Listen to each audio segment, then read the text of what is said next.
અમારી ચેનલ આધ્યાત્મિક વિકાસનો ટેકો આપવા માટે ધાર્મિક ગ્રંથો, પૂજા, ધ્યાન, જ્ઞાન, સત્સંગ અને આધ્યાત્મિક શિક્ષણનો સાર તમારી સાથે શેર કરે છે. મનુષ્ય જ્ઞાન અને ધાર્મિક વાર્તાઓ રજૂ કરીએ છીએ જે તમને માનસિક શાંતિ, સુખ અને સમૃદ્ધિ તરફ મદદ કરી શકે છે. શિવલિંગ પર બીલીપત્ર કેવી રીતે ચડાવવું, જાણો તોડવા અને અર્પણ કરવાના નિયમો. આપણે ભગવાન શિવની પૂજા બીલીપત્રથી કરીએ છીએ, તો ચાલો બીલીપત્ર ચડાવવાના નિયમો જાણીએ. મહાશિવરાત્રિના દિવસે ભગવાન શિવની પૂજાનો સૌથી મહત્વપૂર્ણ ભાગ છે બીલીપત્ર. બીલીપત્ર વિના ભગવાન શિવની પૂજા અધૂરી માનવામાં આવે છે. ધાર્મિક માન્યતાઓ અનુસાર બીલીપત્ર ચડાવવાથી ભગવાન શિવ પ્રસન્ન થાય છે અને તેમનું માથું ઠંડુ રહે છે. શિવપુરાણમાં બીલીપત્રનું મહત્વ સમજાવતા વર્ણન કરવામાં આવ્યું છે કે જે વ્યક્તિ શ્રવણ મહિનામાં ભગવાન શિવને બીલીપત્ર ચડાવે છે તેને 1 કરોડ કન્યાદાન જેટલું પુણ્ય મળે છે. કાશીના જ્યોતિષાચાર્ય ચક્રપાણી ભટ્ટ શિવલિંગ પર બીલીપત્ર ચડાવવાનો નિયમ, બીલીપત્ર તોડવાના નિયમ અને તેના ફાયદા જાણે છે. શિવલિંગ પર બીલીપત્ર ચડાવવાથી શું લાભ થાય છે? ભગવાન શિવને બીલીપત્ર અર્પણ કરવાથી દરિદ્રતા દૂર થાય છે અને ધનની વૃદ્ધિ થાય છે. જે મહિલાઓ શિવ પૂજાના સમયે બીલીપત્ર ચડાવે છે તેમને અખંડ સૌભાગ્ય પ્રાપ્ત થાય છે. મનોકામના પૂર્ણ કરવા માટે બીલીપત્ર પર ચંદનથી રામ અથવા ઓમ નમઃ શિવાય લખવું જોઈએ. ભગવાન ભોલેનાથને બીલીપત્ર ચડાવવાથી શિવની કૃપા પ્રાપ્ત થાય છે. સંકટ દૂર થશે અને સ્વાસ્થ્ય સારું રહેશે. જે લોકોના ઘરમાં બિલ્વનું ઝાડ હોય છે તે પાપોથી મુક્ત રહે છે. વૃક્ષ નીચે પૂજા કરવાથી પુણ્ય ફળ મળે છે. શિવલિંગ પર બીલીપત્ર ચડાવવાના નિયમો શું છે? ભગવાન શિવને હંમેશા બીલીપત્રના 3 પાન ચડાવો, તેમાં કોઈ ડાઘ ન હોવો જોઈએ. શિવલિંગ પર કપાયેલું કે સુકાયેલું બીલીપત્ર ન ચડાવવું જોઈએ. બીલીપત્રને સ્વચ્છ પાણીથી ધોયા બાદ તેનો મુલાયમ ભાગ શિવલિંગ પર અર્પણ કરવો જોઈએ.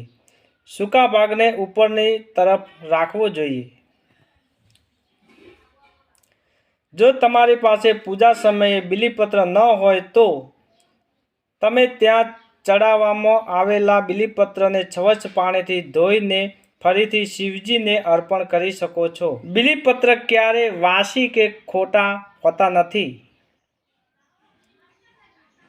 ભગવાન શિવને ઓછામાં ઓછું 1 બીલીપત્ર અર્પણ કરી શકાય. 11, 21 નંબરમાં બીલીપત્ર પણ આપવામાં આવે છે. બીલીપત્ર તોડવાના નિયમો શું છે? બીલીપત્ર તોડતા પહેલાં ભગવાન શિવનું સ્મરણ કરો. પછી તેને તોડ્યા પછી અમે વૃક્ષને વંદન કરીએ છીએ. બીલીપત્રને આખી ડાળી સાથે તોડવું જોઈએ નહીં. બીલીપત્ર ચતુર્થી, અષ્ટમી, નવમી તિથિ, પ્રદોષ, વ્રત, શિવરાત્રિ, અમાવસ્યા અને સોમવારે તોડવા જોઈએ નહીં. જ્યારે એક તિથિ સમાપ્ત થઈ રહી હોય અને બીજી તિથિ શરૂ થઈ રહી હોય તો તે સમયે બીલીપત્ર તોડવું જોઈએ નહીં. સોમવારે કરો આ સફેદ વસ્તુઓનું દાન, વરસશે ભોલેનાથના આશીર્વાદ. સોમવાર ભગવાન શિવને સમર્પિત છે. આ દિવસે ભોલેનાથની પૂજા કરવાથી ભક્તને શુભ આશીર્વાદ મળી શકે છે. નબળા ગ્રહોને મજબૂત કરવા અથવા ગ્રહોના નકારાત્મક પ્રભાવથી બચવા માટે પ્રસન્ન સોમવારે સફેદ આ વસ્તુનું દાન કરવું ફાયદાકારક છે. ધાર્મિક માન્યતાઓ અનુસાર દૂધનું દાન કરવું ખૂબ જ શુભ હોય છે. ભગવાન શિવને દૂધ ખૂબ જ પ્રિય છે. આ જ કારણે કે સોમવારે ભગવાન ભોલેનાથને દૂધથી અભિષેક કરવામાં આવે છે. આ દિવસે જરૂરિયાતમંદોને દૂધનું દાન ખૂબ જ ફાયદાકારક માનવામાં આવે છે. જો તમે કોઈ પણ કાર્યમાં સફળતા મેળવવા ઈચ્છતા હો તો સોમવારે ચોખાનું દાન કરો.